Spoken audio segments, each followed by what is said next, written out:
The film's a black comedy. It's about just a normal guy he's just trying to do the right thing, and he ends up falling victim to a case of mistaken identity, and he just ends up in a really bad situation. I feel the cinematography, the kind of look we were going for was not outright realism or something that's totally real. We wanted to get the noirish feel, but obviously for a piece like this, the focus isn't on the criminals or the gangsters, whatever. The focus is on the average guy. So obviously we didn't want to have any too ridiculous shots or too extreme angles or swooping pans or anything like that. We kept it very simple, very concise. Some of my main influences for this when I was writing it was the 2013 BBC TV show, The Wrongmans, which sort of has the same kind of premise, whereas it's just these normal guys being thrust into this completely different kind of world. Some of my other influences for this were Quentin Tarantino, specifically like Pulp Fiction, that kind of thing.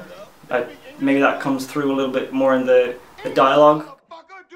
And I was also quite heavily influenced by the Coen brothers in films like Fargo and The Big Lebowski. The sort of mood that we were trying to achieve during filming and editing as well was the kind of Tarantino Pulp Fiction style, but I still wanted to make the piece has its own unique style and atmosphere inside. I also like the shot from the angle of the boot, sort of looking up on people. It's used in a lot of things. You see it in Breaking Bad recently, Goodfellas, and I just think it's one of those little shots that works.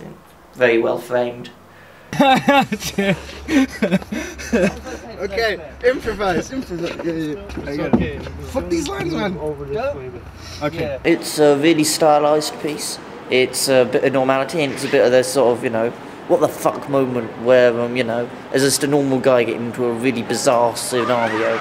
So, you know, with the cinematography and directing, we wanted to reflect that and, you know, go some very basic shots, because I think there's a tendency in films, you know, where they have lots of pan-ins and swoop-ins and dramatic cutaways, and, you know, sometimes they're there for a purpose, sometimes they're there to look flashy and beef out a weak script. So we didn't want to do that. We went for a very simple, very natural way of shooting, which I think just works better and means it flows a lot nicer.